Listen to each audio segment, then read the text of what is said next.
नमस्कार मित्रांनो, माझ्या चॅनलवर तुमचे स्वागत आहे.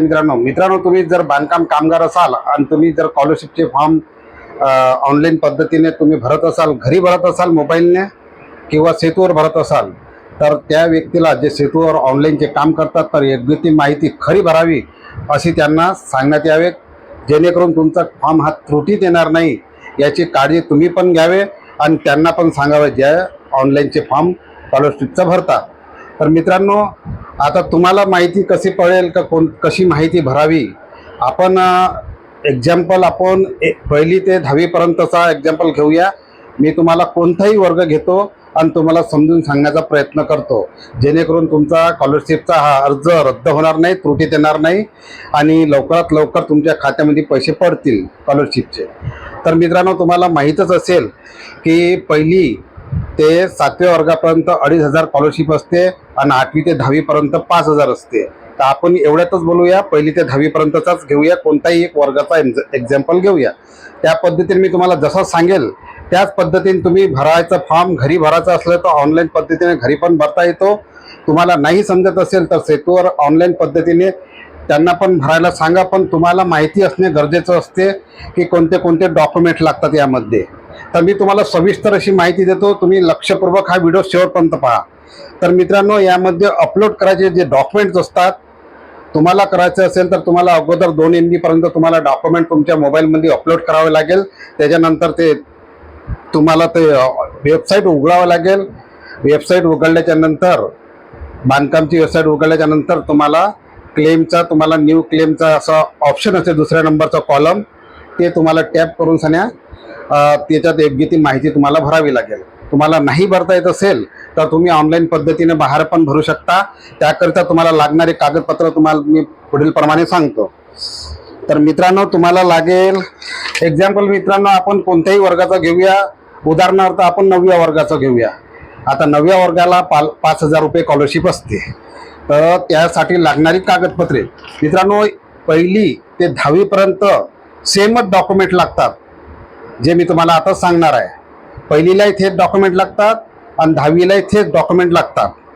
तर पहिले लागणार आहे मित्रांनो आपल्याला आधार कार्ड लागणार आहे. मुलाचा लागणार आहे मित्रांनो, जो शाळेत शिकत आहे. त्याच्यानंतर मित्रांनो आपल्याला लागणार आहे राशन कार्ड. त्याच्यानंतर मित्रांनो आपल्याला लागणार आहे कामगाराचा पासबुक. त्याच्यानंतर मित्रांनो आपल्याला 75% उपस्थिती पत्र लागणार आहे. मुलांचं लागणार आहे, हा आपल्याला उपस्थिती पत्र मागच्या वर्षीचं लागणार आहे. समजा आपण आता 9व्या वर्गाचा घेतला तर आपल्याला 8व्या वर्गाचं उपस्थिती पत्र लागणार आहे. आणि वर्ष बी तोच टाका मित्रांनो, जो मी तुम्हाला सांगितलेलं आहे. त्याच्यानंतर मित्रांनो आपल्याला बोनाफाईड लागणार आहे. समजा हा 2025 आहे तर 2025चा बोनाफाईड लागणार आहे, पण हा चालू वर्षाचा लागणार आहे मित्रांनो. हा मागच्या वर्षाचा नाही पाहिजे, हा चालू वर्षाचा पाहिजे. तर इतके 4 डॉक्युमेंट्स आपल्याला कागदपत्र मित्रांनो, 5 डॉक्युमेंट्स आपल्याला कागदपत्र अपलोड करावं लागते ऑनलाईन फॉर्म भरता वेळेस. परंतु मित्रांनो, आपण ज्यावेळेस हे डॉक्युमेंट व्हेरिफिकेशन करायला जातो तालुका सेतू जोही आपल्याला मिळतो, त्या तालुका सेतूवर आपण डॉक्युमेंट्स व्हेरिफिकेशन करायला जातो त्यावेळेस मित्रांनो आपल्याला, आता समजा आपला मुलगा 9व्या वर्गात आहे तर 8व्या वर्गाची मार्कशीट घेऊन जावं लागते. त्याच्यानंतर कामगाराचं नोंदणीपत्र जो ॲक्टिव्ह असते, त्याच्यानंतर जो कामगार असते त्याचं आधार कार्ड, आणि त्याच्यानंतर हे जे आपण अपलोड केले हे 5 डॉक्युमेंट्स, जसं मुलाचं आधार कार्ड, राशन कार्ड, बँकेची पासबुक, उपस्थिती पत्र, बोनाफाईड, हे घेऊन आपल्याला ज्यावेळेस तालुका सेतूवर आपल्याला तारीख मिळते व्हेरिफिकेशन करायची, त्यावेळेस मित्रांनो हे सोबत घेऊन जावं लागते. इतके कागद तुम्हाला जे सांगितले आम्ही त्याप्रमाणे. तर मित्रांनो, तिथं गेल्याच्या नंतर मित्रांनो तुम्हाला असा शिक्का मिळेल मित्रांनो, हे तुमचे कागदपत्र योग्य आहे असा तुम्हाला शिक्का मिळाला तिथं तालुका सेतूवर, तर समजून जा मित्रांनो तुमच्या खात्यामध्ये एका महिन्याच्या आत तुमच्या स्कॉलरशिपचे 5,000 रुपये पडतील मित्रांनो. हा 9व्या वर्गाचा आहे मित्रांनो, 9व्या वर्गाला 5,000 रुपये स्कॉलरशिप असते. तर मित्रांनो असाच शिक्का तुम्हाला मिळाला पाहिजे याची तुम्ही काळजी घ्या. म्हणजे ऑनलाईन करते वेळेस तुम्ही डॉक्युमेंट जे मी सांगितले त्याचप्रमाणे तुम्ही भरा, अथवा समोरच्या व्यक्तीला याने जो बी सेतूवर काम करते, कोणताही ऑनलाईन सेतूवर काम करते त्याला भरण्यास सांगा. तर मित्रांनो त्याला तुम्ही खरी माहिती, बरोबर माहिती तुम्ही सांगा. ज्यावेळेस तुम्ही हे डॉक्युमेंट्स तुम्ही बनवता, जसं उपस्थिती पत्र आहे, तर उपस्थिती पत्रावर काही खोळखाड चालत नाही मित्रांनो.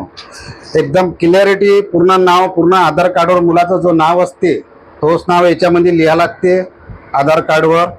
त्याच्यानंतर मित्रांनो उपस्थिती पत्र आता आता 2025 आहे तर 2024 असं लिहायचं मित्रांनो. त्याच्यानंतर कोणत्या शाळेत शिकत आहे ते लिहायचं याच्यामध्ये. म्हणजे उपस्थिती पत्राचा फॉर्मॅट तुम्हाला कुठेही मिळून जाईल मित्रांनो. अगर हा मिळाला नाही मित्रांनो, तुम्हाला ह्या व्हिडिओच्या शेवटी तुम्हाला बोनाफाईड आणि उपस्थिती पत्राचं तुम्हाला दोन्ही याचा तुम्हाला लावून देणार मी याचा फोटो. तुम्ही त्याच्यातला स्क्रीनशॉट घेऊन तुम्ही त्याचा प्रिंट काढून तुम्ही हे भरू शकता.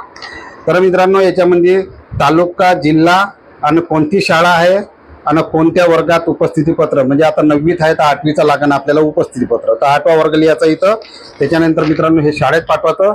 यामध्ये असा सही शिक्का आणायचा मित्रांनो शाळेतून, ज्या वर्गात तो 8व्या वर्गात शिकत होता. ठीक आहे, हा उपस्थिती पत्राचा आहे. त्याच्यानंतर मित्रांनो हा बोनाफाईड. आता बोनाफाईडमध्ये मित्रांनो अशी फोटो लावायची, त्याच्यानंतर तिथं नाव लिहायचं, त्याच्यानंतर त्याचा वर्ष आता 2025 आहे तर 2025 लिहायचं. त्याच्यानंतर आता कोणत्या वर्गात शिकत आहे तर 9व्या वर्गात शिकत आहे तर 9व्याच वर्ग लिहायचं मित्रांनो. इथं 8वा लिहायचं नाही, इथं 9वा वर्ग लिहायचं, कारण हा चालू वर्षाचा बोनाफाईड आहे. त्याच्यानंतर मित्रांनो याच्यामध्ये त्याची जन्मतारीख लिहायची आधार कार्ड प्रमाणे. त्याच्यानंतर इथं शाळेचं नाव लिहायचं, त्याच्यानंतर तारीख टाकून शाळेतून सही शिक्का आणायचा मित्रांनो. तर मित्रांनो इतकं तुम्ही व्यवस्थिशीर आणि हे जे दोन्ही कागदपत्र तुम्ही भरशाल मित्रांनो तर चांगल्या अक्षरात भरायचं. आणि याच्यामध्ये जरासं बी खोळकाळ चालत नाही मित्रांनो. खोळकाळ असला तर तुमची त्रुटी जाण्याची शक्यता जास्त असते, म्हणून याच्यात खोळकाळ झाले नाही पाहिजे. खोळकाळ झालं तर मित्रांनो तुम्हाला दुसरा फॉर्म भरावा लागेल, एकच सोडा होते. पुन्हा ते संधी गमावू नका. पुन्हा हे फॉर्म भराची त्रुटी म्हणजे शक्यता आणू नका टाकण्याची. तर तुम्ही याची काळजी घ्यावी.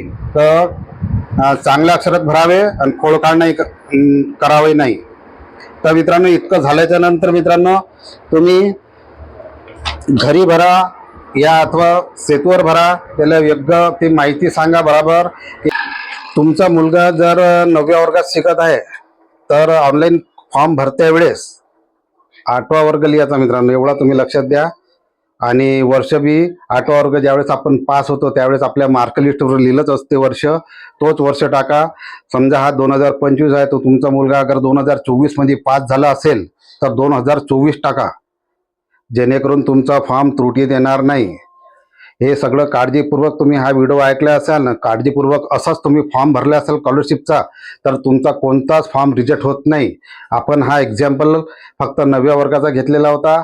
आपण पहिल्याही वर्गाला असाच सेम व्हिडिओ आहे, म्हणजे असाच सेम पकडा. पहिल्या वर्गाचा बी असंच आहे, 10व्या वर्गापर्यंत असाच व्हिडिओ म्हणजे असेच कागदपत्र लागणार आहे आणि सेम अशीच माहिती भरावी लागणार आहे मित्रांनो.